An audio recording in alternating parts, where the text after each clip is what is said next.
Hey, Chicago, thanks for joining Paris on Politics, where every week we go behind the headlines and beyond the spin to give you the straight story. T-minus 1 month until Chicago becomes the center of the political universe, and this week, the embattled Secret Service agency released a security plan for late August when the DNC pitches its tent on the west side. The fact that the director of the agency is no longer in charge did not stop local officials from putting together their plan, one they say is vetted and ready to go. The security perimeter is roughly bordered by Washington on the north, Jackson on the south, Paulina to the east, and Hoyne to the west. Closures start August 17th. The red area closed off to all but those with credentialed passes to go to or work at the convention. The yellow open to pedestrians but closed to car traffic.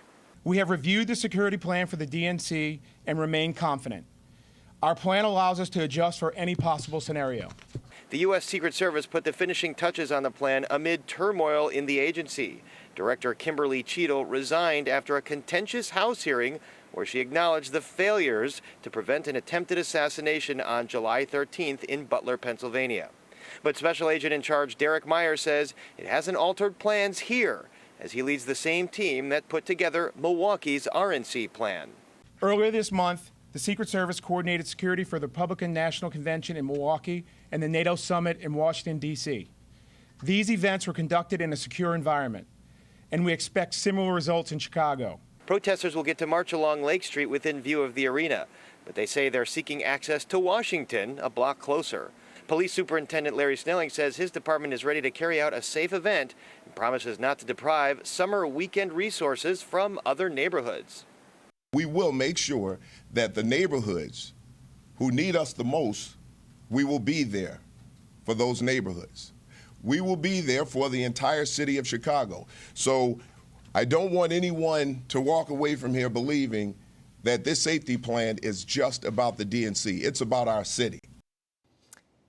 And given the climate of the debate around the war in Israel and Gaza, could those protests turn violent, especially considering the recent study that political violence is on the rise? That's a study that came out of Chicago. And there is perhaps no better guest to talk about the history of politics, protest, and political violence than a Chicago professor who has been called many things: activist, radical, and yes, even terrorist. I'm pleased to be joined by retired UIC professor and infamous former member of Students for a Democratic Society and Weather Underground, Bill Ayers. I'm sure you prefer professor these days than those other monikers. I'm long retired. I'm fine. Just call me Bill. Just call you Bill. Yeah. And as I understand, you do plan to be out there. I'll be in the demonstrations, certainly. And you know, I don't think the fundamental question is, will they be violent? The fundamental question is, are we going to be serious about allowing citizens to voice their protest against a war that America is very much embroiled in and responsible for. So that's what I intend to be part of. And I think young people who've been in encampments all over the country, thousands of them, something like 1,500 or 2,000 arrests in the spring around encampments calling for a ceasefire. I think those students want to have some place to go to express their views, to call for peace, to call for ceasefire, and I think Chicago is a logical place to come. Speaking of having a place to go to express those views, are you satisfied at what the city has sort of worked out in terms of how close they can be to the arena? I'm not close enough to it to be part of those negotiations. I think that, you know, from my point of view, the audience is not the Democratic National Convention. The audience is the whole world. And we chanted in 1968, the whole world is watching. Once again, the whole world will be watching. And I think it's important that American citizens not only have the right, but the opportunity to express their desire for peace, which I think is deep-seated in this country. And I want to talk about Gaza and these protests and the parallels of 68, but I want to bring up your book, Public Enemy, which I spent a little bit of time reading. You were a mild-mannered professor for many years until 2008. Your name got thrust back into the spotlight when Sarah Palin, running for vice president on the Republican ticket, attacked you for your relationship with a then political organizer, Barack Obama. We all remember her infamous phrase, palling around with terrorists. When that first came out, what did it do to your life? Well, I don't know that I was a mild-mannered professor, but I was a professor, and I still teach in colleges, universities. But it's not quite right that Sarah Palin invented that narrative. Sarah Palin picked it up, and she did invent the phrase palling around with terrorists. But that narrative came from Hillary Clinton during the primaries. And so it was during the debate between Clinton and Obama, George Stephanopoulos was moderating, and he asked the question to Obama, what about your friendship with Bill Ayers? And that was when it began. And Clinton ran with it before she was defeated, and then Palin and McCain picked it up. But it was a false narrative from the beginning. As Obama said at the time, he's a guy around the neighborhood. I knew him, but he didn't give me political advice. I felt the same way. Obama's a guy around the neighborhood, and we knew each other, but we weren't political allies. I know a lot of people and talk to a lot of people, and that's not a sin, that's a virtue, I think. And when that came out in the debate, as I understand in your book, you were with your students, and they were a little shocked at what they heard. I was hosting a potluck where we were talking about people's dissertations, all graduate students, and someone, a self-described political junkie, flipped on the news just as Stephanopoulos was asking the question. My students fell on the floor, astonished that my name was thrust into this international broadcast. And one of my students actually turned to me and said, amazing, you have the same name as that guy. And another student helpfully said, they're the same guy. But the reality is that, it was a cheap attempt, as often happens in our politics, to avoid the issues and to figure out a way to smear this candidate rather than to take on the substantive issues that should be debated. You've written about your life at various points. In 2001, you wrote a book kind of reflecting on everything that you'd been through. 50 plus years on now from the Vietnam War, from the Weather Underground, from bombing the Pentagon. In 2024, how do you look back on your role with the Weather Underground and all those activities? In a certain way, I think it's too soon to tell what the impact of any of it was. But I think that it's important that during a time of an aggressive invasion and occupation of a foreign country by our government, a situation in which 6,000 innocent people were being murdered every week. Young people in America, and not just young people, but in the beginning, young people, and then many people stood up against the war. And I think to our great shame, we didn't stop the war, but I think we limited the objectives of the invasion.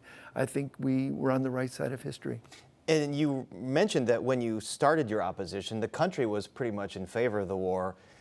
And then as the years went on, and as the war ended up in stalemate, the country's narrative changed. Did you feel like you kind of helped change that narrative? I don't think there's any question that young people, that Students for a Democratic Society, that protests, demonstrations, civil disobedience did have an impact on changing that narrative.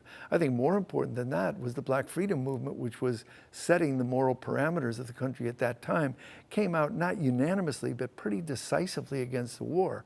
When Martin Luther King said, we are on the wrong side of history, and he said it a year to the day before he was assassinated, he said, the U.S. is on the wrong side of history. This is an immoral, illegal war. We have to get right with history.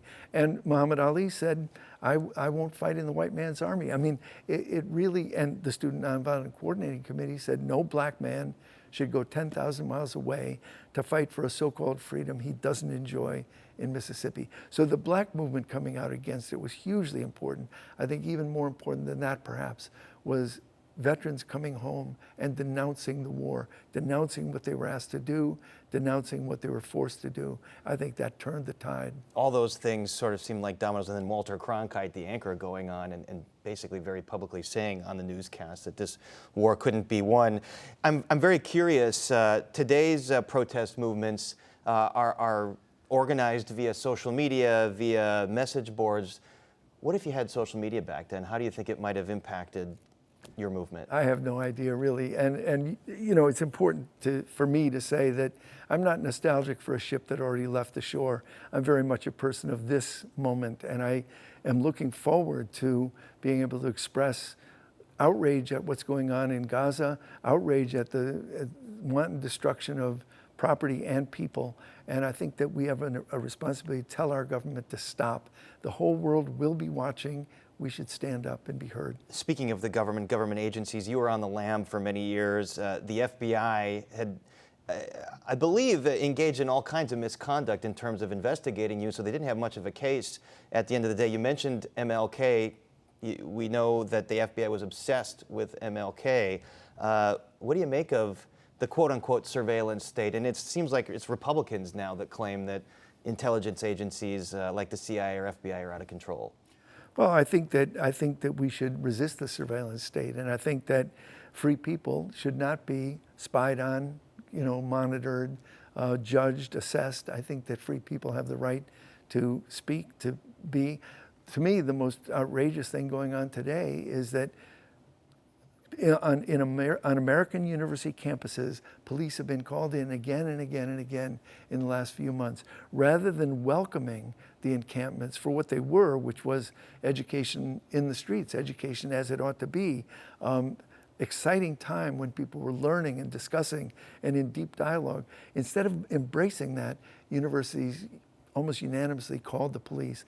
That's a very terrible image of police on American campuses. That should never happen, and I think we should be, all of us, outraged at that. And you say you don't want to live in the past. You're very much a creature of the present. Do you see this present moment going all the way back to 2020, the George Floyd protests, and I don't mean to equivocate any of these, January 6, 2021, the protests we see on college campuses? Is this a moment akin to the Vietnam War days, akin to the late 60s and early 70s?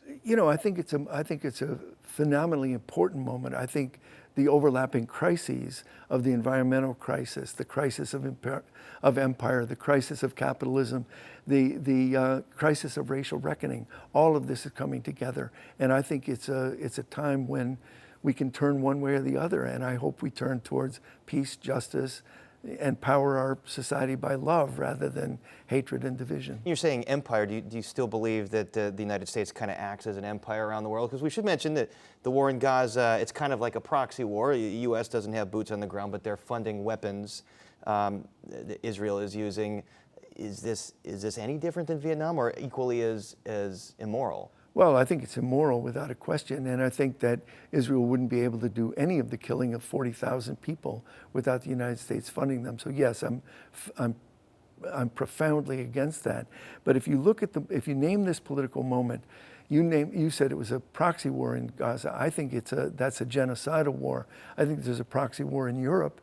I think there's a Cold War rising in Asia. I think all of that is terrifying. On the other hand, to see thousands, tens of thousands, hundreds of thousands of young people come out and speak for peace, that's a hopeful thing. So in some ways, when I look at this political moment, I think it's the best of times, it's the worst of times. Contradiction, the universal human experience.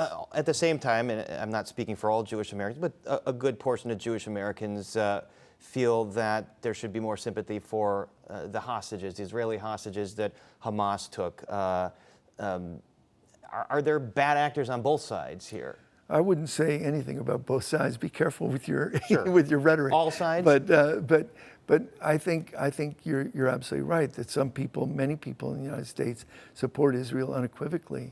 But it's also noteworthy that the people who've led the demonstrations from the beginning have been Jewish Americans also. And Jewish Voice for Peace has been an extraordinary educational tool. So I myself, if you say October 7th, that was a cruel, illegal, immoral action. And taking hostages is immoral. The hostages should be freed.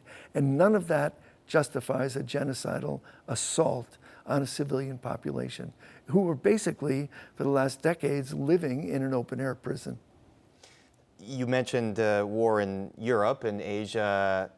Do you support the United States effort to fund Ukraine to try and hold off Russia, or do you believe that's another quagmire that could end up like Vietnam? I don't think of it as a quagmire, but again, you have to be willing to hold two ideas in your mind at the same time. The invasion of Ukraine was illegal, immoral, unjust, full stop. And the United Nations NATO? NATO, thank you. NATO is nothing nice. And so the United States had many opportunities to to negotiate, to encourage negotiations, and they avoided it because they want to be provocative and build NATO. So I can hold in my mind two things. The invasion was wrong, and NATO is not an alternative that we should look to. I'm curious about your take on January 6, 2021, because in some sense, you had hundreds, if not thousands, of citizens who thought a certain thing, who thought that their government was working against them, who took action, who tried to physically unseat and disrupt the process there, which not so unlike what the Weather Underground did, but at the same time, these folks were profoundly misled by their leaders. Is this another instance where you kind of hold two thoughts at the same time on what happened? Not at all. I think that what happened on January 6th was an insurrection from the reaction. I mean, all insurrections are not the same. The insurrection of the slaves in Haiti was supportable because of the content. This insurrection was an insurrection in an attempt to unseat, to stop a legitimate election and to keep in power an autocratic leader who they believed ought to be a dictator for life. So the content is entirely different. There are insurrections that are supportable and insurrections that are not. And to me, January 6th was, a coup, an attempted fascist coup, and should be opposed by all right-thinking people. The Haitian Revolution, on the other hand, we should all support because it was enslaved people rising up against France, desiring freedom. Rising up against an oppressive government. This is a difficult question. When you talked about folks coming to the DNC to protest, to the national stage, would you advocate that protesters use some of the tactics you used 50 years ago, or do you look back on that and say, no, we've evolved in our thinking in terms of how to effectively protest? Well, I'm not a tactician, but when I was involved in the demonstrations in 1968, and I was arrested twice, we were involved in massive civil disobedience because we wanted to raise a screaming cry against the war, against the genocidal war, and we wanted to raise a screaming cry against white supremacy and racism in our own country. So the tactics we used were primarily mass mobilizations and and civil disobedience. Those things are legitimate, and we ought to be embracing them today. What about property destruction? There are protest groups that do still believe in that and do that. You do look at some of the George Floyd protests, and some of them did turn into vandalism or destruction. Is that ever called for, do you think? Oh, I don't know. Vandalism, I mean, here we were in a situation in 1968, 69, 70. By 1968, a majority of Americans opposed the war, an overwhelming majority. And I should say, bombing the Pentagon is different than maybe knocking off a 7-Eleven. Well, without a doubt. But a supermajority in the world opposed the war, and we could not stop it. And so the question was, what do we do? In my own family, one of my brothers joined the Democratic Party and tried to build a peace wing. One went to Canada as part of the Great Migration away from war. One went to the industrial working class and tried to organize in factories. And I did what I did. Were any of us brilliant? No. Were any of us insane? No. We were working to stop a genocidal war in which 6,000 people a week were being murdered by our government. And in that situation, with all the things we had tried, with all the work we had done, it seemed to me property destruction was called for. Now, maybe you disagree, and maybe a lot of people disagree. I'm not so much defending it as understanding it. And I think it's understandable in that violent context that we tried to respond by raising a screaming cry against genocide. But wouldn't this be a similar moment, though? I'm not sure, because I can't quite, first of all, I can't quite name this political moment in those terms, but you have to remember that in 1970, when we went underground, we were indicted by the FBI. We had been surveilled. We were on the run precisely because they wanted us to spend the next 5 years in federal trials. We didn't want to do that. And the majority of people in this country opposed the war, overwhelming numbers by 1970. And so the Weather Underground existed not just because of its own spycraft, but because we were supported by many people. We weren't as far outside we weren't as weird as it might look looking back. It depends. History sometimes gets determined by those who write history. Of course. What do you expect? What do you anticipate for the DNC? Do you think it's going to stay civil? Do you worry about police and their interaction with? Well, of course, I worry about the police because if you want to go back to '68, '68 was defined as a police riot, not by us, but by Governor Kerner, who did the report after the convention to explain what happened. It was a police riot. They went nuts, and why they went nuts, there are a lot of reasons for it, including Mayor Daley giving them permission to go nuts. So, I don't know what's going to happen. I have no way of knowing, and nobody does really.